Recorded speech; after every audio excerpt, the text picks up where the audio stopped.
Next component circulatory system का क्या है? Human heart. तो ह्यूमन हार्ट के बारे में भी जान लेते हैं। What is the human heart?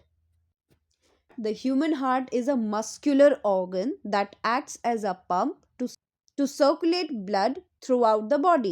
That means human heart क्या है? मस्कुलर ऑर्गन है, ठीक है, मसल्स का बना हुआ ऑर्गन है और ये एक पंप के रूप में काम करता है, ठीक है, पंप की तरह काम करता है, जो कि पंप किसको करता है? ये ब्लड को पंप करता है पूरी बॉडी में मूव कराने के लिए। ब्लड पूरी बॉडी में मूव कर सके इसके लिए ये ब्लड को क्या करता है? पंप करता है।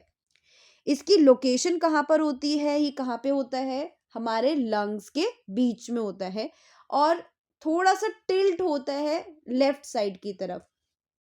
इसका साइज कितना होता है? क्लेंच्ड फिस्ट क्लेंच्ड फिस्ट के जितना इसका साइज होता है, यानी कि बंद मुट्ठी जितना साइज होता है इसका।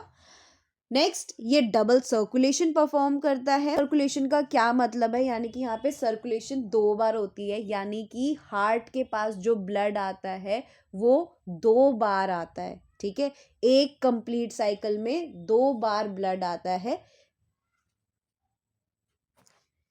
डबल सर्कुलेशन के बारे में हम और डीप में भी यहाँ पे जानेंगे कि कैसे डबल सर्कुलेशन होता है। हार्ट होता है, ह्यूमन हार्ट जो होता है उसमें प्रॉपर सेपरेशन होता है ऑक्सीजनेटेड और डीऑक्सीजनेटेड ब्लड का। ये जो ऑक्सीजनेटेड और डीऑक्सीजनेटेड ब्लड है इनको मिलने नहीं दिया जाता हमारे ह्यूमन हार्ट में। एफिशिएंट ऑक्सीजन सप्लाई हो सके टिश्यूज तक। अब ये क्यों नहीं होने दिया जाता? ताकि हमारी जो ऑक्सीजन की सप्लाई है वो बहुत एफिशिएंटली हो सके, ठीक है। हार्ट बीट कितनी रहती है? 72 बीट्स पर मिनट।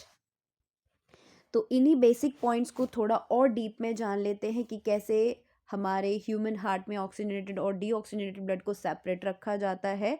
तो कैसे पता करेंगे? स्ट्रक्चर ऑफ ह्यूमन हार्ट से। जो हमारा हार्ट है उसके स्ट्रक्चर को जानेंगे पहले। तो the human heart has 4 chambers. जो हमारा ह्यूमन हार्ट होता है उसमें कितने चैम्बर्स होते हैं? 4 चैम्बर्स होते हैं। अपर चैम्बर्स को हम आर्ट्रिया कहते हैं और लोअर चैम्बर्स को वेंट्रिकल्स कहते हैं। अपर चैम्बर्स जो कि आर्टरियां हैं उसमें एक राइट आर्टरियम होती है और एक लेफ्ट आर्टरियम होती है।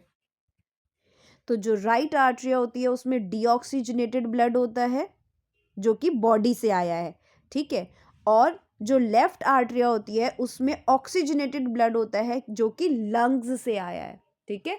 तो लेफ्ट आर्टरिया क्या कैरी करती है? लेफ्ट आर्टरिया ऑक्सीजनेटेड ब्लड कैरी करती है जो कि लंग्स ने उसको दिया है, ठीक है।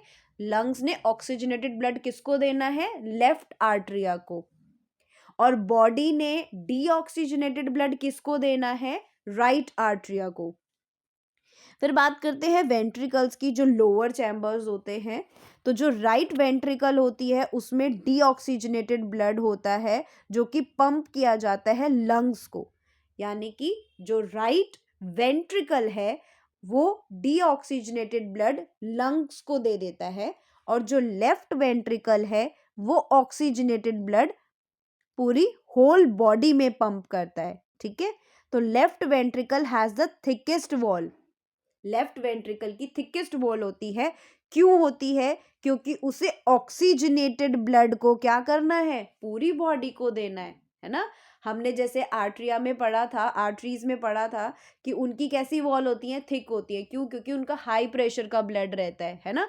सेम एज इट इज यहाँ पे जो लेफ्ट वेंट्रिकल है उन्होंने भी क्या करना है? उन्होंने भी तो ऑक्सीजनेटेड ब्लड पूरी बॉडी को देना है। तो अब वो वेंट्रिकल जो है, हमारा ह्यूमन हार्ट जो है वो बर्स्ट ना हो जाए, इसीलिए जो लेफ्ट वेंट्रिकल है उसकी वॉल्स थिक होती है ताकि वो बर्स्ट ना हो जाए, ठीक। तो यहाँ पे आप ह्यूमन हार्ट के स्ट्रक्चर को और उसके फ्लो को, उसकी सर्कुलेशन को अच्छे से समझ सकते हो डायग्राम से, ठीक है। तो यहाँ पे आप देख सकते हो एओर्टा, यानी कि क्या होता है? जो मेन आर्टरी है ना, जो मेन आर्टरी है, जो लार्जेस्ट आर्टरी है उसको एओर्टा कहते हैं। और वेना कावा जो लार्जेस्ट वेन होती है उसको कहते हैं, ठीक है। तो सबसे पहले बात करते हैं, पहले तो एक चीज समझ लो, जो आर्टरीज होती हैं वो हमेशा क्या कैरी करेंगी? ऑक्सीजनेटेड ब्लड, है ना। तो जो पल्मनरी आर्टरी रहेगी वो उसी का ऑपोजिट काम करेगी, यानी कि पल्मनरी आर्टरी क्या करेगी? वो डीऑक्सीजनेटेड ब्लड कैरी करेगी। सेम एज इट इज जो वेन्स हैं वो डीऑक्सीजनेटेड ब्लड कैरी करती हैं, और जो पल्मोनरी वेन होगी वो ऑक्सीजनेटेड ब्लड कैरी करेंगी। ठीक है, तो ये याद रखना है। नेक्स्ट जो थिंग आपको याद रखनी है, पल्मोनरी। पल्मोनरी क्या होता है? जो लंग्स से रिलेटेड है। ठीक है, यानी कि इसमें क्या होगा, जो पल्मोनरी आर्टरी है, पल्मोनरी वेन्स हैं, इनमें क्या होगा, ये दोनों लंग्स से जुड़ी हुई हैं। इनमें ब्लड लंग्स की तरफ जाएगा या लंग्स से मिलेगा इनको ब्लड। ठीक है, तो सबसे पहले बात करते हैं पल्मोनरी वेन्स से। अब पल्मोनरी वेन्स क्या करेंगी? लंग्स से ऑक्सीजनेटेड ब्लड को हार्ट को देंगी। ठीक है, लंग्स से, क्यों? क्योंकि पल्मोनरी है, लंग्स से रिलेटेड है, तो लंग्स से ये क्या करेंगी? ऑक्सीजनेटेड ब्लड लेंगी और किसको देंगी? लेफ्ट आर्टरिया को देंगी। ठीक है, लेफ्ट आर्टरिया को ये ऑक्सीजनेटेड ब्लड देंगी। कौन देंगी? Pulmonary veins. ठीक है, ये लेफ्ट आर्टरिया है, यहाँ पर आपका क्या आ गया? ऑक्सीजनेटेड ब्लड आ गया। अब यहाँ पे ये जो है ये वॉल्स लगी हुई है, ये वॉल्स हैं जो बैक फ्लो को प्रिवेंट करेंगी। अब ये जो पल्मोनरी वेन्स ने ऑक्सीजनेटेड ब्लड दिया है वो कहाँ जाएगा? वो जाएगा लेफ्ट वेंट्रिकल में, यहाँ आ जाएगा, इस लेफ्ट वेंट्रिकल में आ जाएगा। अब यहाँ पे लेफ्ट वेंट्रिकल में आने के बाद पल्मोनरी वेन से लेफ्ट आर्टरिया में आया, लेफ्ट आर्टरिया से लेफ्ट वेंट्रिकल में गया, लेफ्ट वेंट्रिकल के बाद वो कहाँ जाएगा? एओर्टा, यानी कि जो मेन आर्टरी है उधर से पूरी बॉडी में सर्कुलेट होएगा। अब वो पूरी बॉडी के पास जाएगा ऑक्सीजनेटेड ब्लड, जिस जिस टिश्यू को ऑक्सीजन की रिक्वायरमेंट है वहाँ वहाँ पे ऑक्सीजन को दे देगा। अब फिर जब उसकी ऑक्सीजन खत्म हो जाएगी तो वो क्या बन गया? वो डीऑक्सीजनेटेड ब्लड बन गया, है ना। अब वो जो डीऑक्सीजनेटेड ब्लड है वो क्या होगा? वो वापस से हार्ट के पास आएगा। अब हार्ट के पास आने के लिए उसके पास दो रास्ते हैं, दोनों ही रास्तों का नाम वेना कावा है, लेकिन वो जो दोनों रास्ते हैं वो दोनों अलग पोर्शन के लिए है, अपर पोर्शन के लिए अलग और लोअर पोर्शन के लिए अलग। जैसे कि आप यहाँ पे देख पा रहे हो, जो vena cava from upper body है, यानी कि यहाँ से क्या होगा? जो ब्लड डीऑक्सीजनेटेड ब्लड आएगा वो यहाँ पे आएगा अपर बॉडी से, है ना। जो हमारी अपर बॉडी है वहां से ब्लड इधर से आएगा, ऊपर की साइड से। और जो लोअर बॉडी है वहां पे डीऑक्सीजनेटेड ब्लड, जो लोअर बॉडी का डीऑक्सीजनेटेड ब्लड है वो कहाँ पे आएगा? वो इस डायरेक्शन से आएगा। ठीक है, लेकिन जो दोनों ही डायरेक्शन है वो कहाँ पे जाके मिल जाएंगी? वो राइट आर्टरिया में जाके मिल जाएंगी। ये है आपका राइट आर्टरिया, यहाँ पे आके वो मिल जाएंगी। यानी कि जो डीऑक्सीजनेटेड ब्लड है उसे वेना कावा ने अपर पोर्शन और लोअर पोर्शन से कहाँ पर दे दिया? राइट आर्टरिया में दे दिया। अब राइट आर्टरिया के बाद वो कहाँ पे मूव करेगा? राइट वेंट्रिकल में मूव करेगा। अब ये जो राइट वेंट्रिकल है यहाँ के बाद वो कहाँ जाएगा? वो जाएगा पल्मोनरी आर्टरीज के पास। क्यों? क्योंकि पल्मोनरी आर्टरीज क्या करती हैं? वो डीऑक्सीजनेटेड ब्लड कैरी करती हैं। ठीक है, अब यहाँ पे आप देख रहे हो, यहाँ पे भी वॉल्स लगी हुई हैं, है ना, ताकि बैक फ्लो को प्रिवेंट कर सके। पल्मोनरी आर्टरीज क्या कर रही हैं? पल्मोनरी आर्टरीज डीऑक्सीजनेटेड ब्लड को कहाँ लेके जाएंगी? लंग्स के पास लेके जाएंगी। इन्होंने क्या करना है? इन पल्मोनरी आर्टरीज ने लंग्स को दे देना है ब्लड जो डीऑक्सीजनेटेड है, कि लो अब तुम रखो इसको और इसमें से जो कार्बन डाइऑक्साइड है उसको हटाओ, फिर से ऑक्सीजन डालो और फिर हमको देना वापस, फिर सर्कुलेट करेंगे, यानी कि फिर से उसको ऑक्सीजनेटेड ब्लड बना के यूज करेंगे। इसके अलावा यहाँ पर एक सेप्टम भी होता है, बीच में राइट और लेफ्ट वेंट्रिकल के बीच में जो थिक सी वॉल दिख रही है ना, ये होता है सेप्टम। ये सेप्टम का काम क्या होता है? ये ऑक्सीजनेटेड और डीऑक्सीजनेटेड ब्लड को सेपरेट रखता है। इसके अलावा आप ये देखो, ये जो लेफ्ट वेंट्रिकल है, लेफ्ट वेंट्रिकल की ये जो वॉल्स हैं, ये आपको दिख रही है वॉल्स, इसकी ये जो वॉल्स है, लेफ्ट वेंट्रिकल की जो वॉल्स हैं वो कैसी हैं? वो थिक हैं। क्यों? क्योंकि इसको बहुत हाई प्रेशर के साथ एओर्टा को ब्लड देना है, यानी कि बॉडी को ब्लड देना है ना। तो इसीलिए इसकी वॉल्स जो हैं वो बर्स्ट ना हो जाए, इसलिए इनको थिक रखा जाता है। तो नेक्स्ट है हमारे पास वॉल्स इन द हार्ट। हमारे हार्ट में कई जगह पे वॉल्स होती हैं, यानी कि जो बैक फ्लो को प्रिवेंट करती हैं, है ना। तो बैक फ्लो को प्रिवेंट करने के लिए ब्लड के बैकफ्लो को प्रिवेंट करने के लिए जो वॉल्स प्रेजेंट होती हैं वो कहाँ कहाँ पे हैं? एक तो होती है ट्राइकस्पिड वॉल, जो कि कहाँ पे प्रेजेंट होती है? राइट आर्टरियम और राइट वेंट्रिकल के बीच में, यानी कि जहाँ पे डीऑक्सीजनेटेड ब्लड आता है। ये वाली जो वॉल्व है, ये जो वॉल्व है, इसको हम क्या कहते हैं? ट्राइकस्पिड। ठीक है, ट्राइकस्पिड जो वॉल्व है वो कौन सी है आपकी? ये वाली, जहाँ पे डीऑक्सीजनेटेड ब्लड आता है राइट आर्टरियम और राइट वेंट्रिकल के बीच में। नेक्स्ट, जो बाइकस्पिड वॉल्व होती है वो कहाँ पे होती है? वो लेफ्ट आर्टरियम और लेफ्ट वेंट्रिकल के बीच होती है, यानी कि जहाँ पे आपका ऑक्सीजनेटेड ब्लड आता है। ये आप देख सकते हो, ये वाली जो वॉल्व्स है ये कौन सी हैं? ये बाइकस्पिड है। ठीक है, बाइकस्पिड है। इसके अलावा कुछ सेमी ल्यूनर वॉल्व्स भी रहती हैं। ये कहाँ पर होती हैं? ये पल्मोनरी आर्टरी और एओर्टा में होती हैं। ठीक है, अब नेक्स्ट क्वेश्चन आता है, why do humans have 4 chambered heart? अब हम ह्यूमंस को 4 चैम्बर्ड हार्ट की क्यों ज़रूरत है?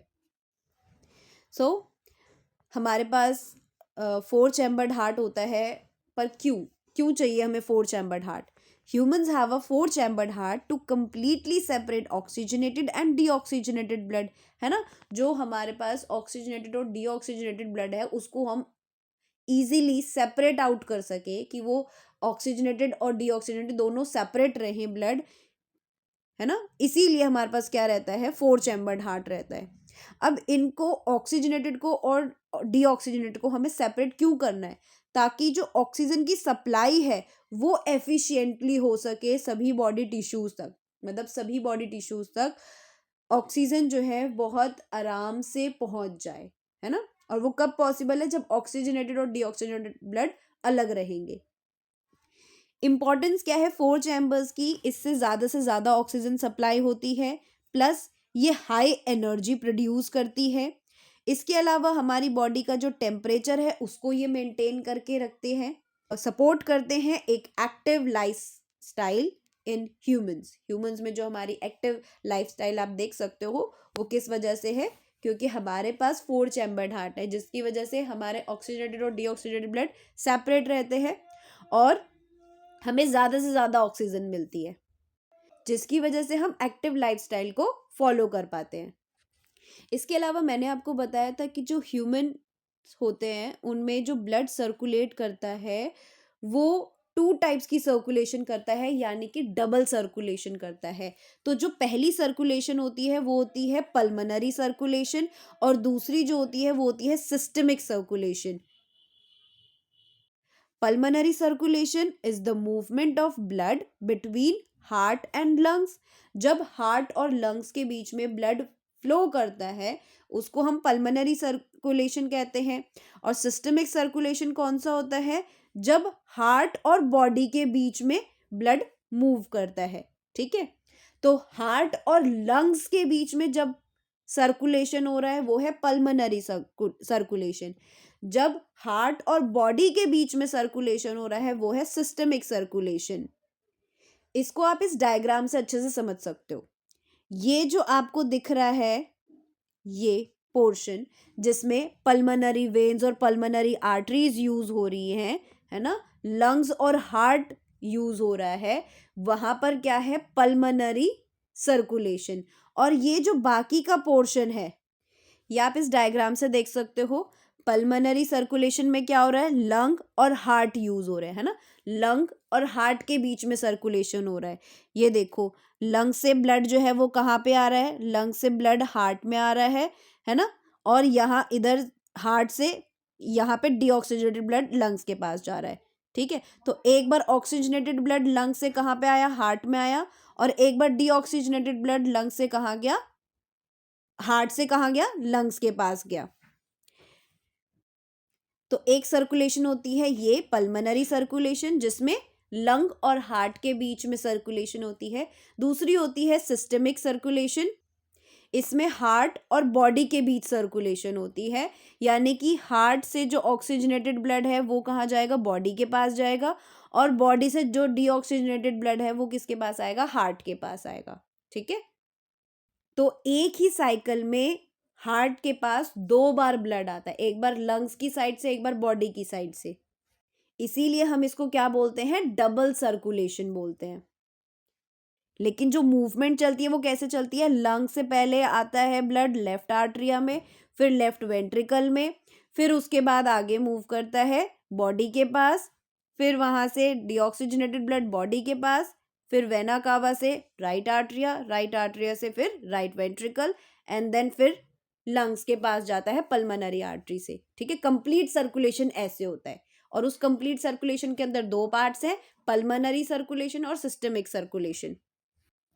देखो अब पल्मोनरी सर्कुलेशन जो कि किसके बीच में हो रहा है, हार्ट और लंग्स के बीच में, कैसे मूव करता है, क्या इसका रास्ता रहता है। तो पहले राइट वेंट्रिकल से राइट वेंट्रिकल से डीऑक्सीजनेटेड ब्लड जाएगा, कहाँ जाएगा, पल्मोनरी आर्टरी के पास, किसको दे देंगे, लंग्स को। फिर लंग्स क्या करेगा, उसको डीऑक्सीजनेटेड को ऑक्सीजनेटेड में कन्वर्ट करेगा, फिर पल्मोनरी वेन के पास जाएगा और लेफ्ट आर्टरियम में चला जाएगा ऑक्सीजनेटेड ब्लड। ठीक है, तो ये है पल्मोनरी सर्कुलेशन। ठीक है, लंग्स और हार्ट के बीच। इसका फंक्शन क्या है, ये डीऑक्सीजनेटेड ब्लड को कैरी करता है और लंग्स तक लेके जाता है, और लंग्स से ऑक्सीजनेटेड ब्लड को हार्ट तक लेकर आता है। नेक्स्ट है systemic circulation. Systemic circulation heart और बॉडी के बीच में होता है। इसका पैथवे क्या है, लेफ्ट वेंट्रिकल से एओर्टा में जाता है ब्लड, लेफ्ट वेंट्रिकल यानी कि ऑक्सीजनेटेड ब्लड कहाँ जाएगा, एओर्टा के पास जाएगा, एओर्टा से फिर बॉडी टिश्यूज में जाएगा, बॉडी टिश्यूज में उनमें ऑक्सीजनेटेड ब्लड को क्या कर लेंगे, वो ऑक्सीजन यूज कर लेंगे, अब वो बन गया डीऑक्सीजनेटेड ब्लड। फिर वो कहाँ जाएगा, वीना कावा के पास जाएगा और फिर राइट आर्ट्रियम में जाएगा। अब जो सिस्टमिक सर्कुलेशन है उसके फंक्शन क्या है, ऑक्सीजन और न्यूट्रिएंट्स जो हैं वो बॉडी सेल्स तक पहुंचते हैं और ये कार्बन डाइऑक्साइड और वेस्ट को क्या करता है, रिमूव करता है।